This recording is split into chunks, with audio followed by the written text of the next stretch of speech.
Hello everyone, how are you? I am Akrash, your teacher here, and I will teach you different questions and their answers. So I welcome you on classtheta.com.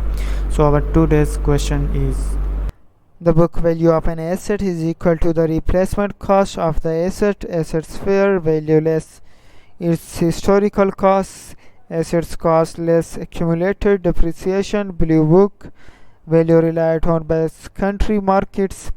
And the answer of the question is, the correct answer is asset costs less accumulated depreciation. Explanation: the book value of an asset is calculated as its original cost minus accumulated depreciation. Accumulated depreciation represents the total depreciation expense allocated to the asset over its useful life. This method of accounting provides a more realistic estimate of an asset's current value on the company balance sheet, reflecting its remaining value after accounting for wear, tear, and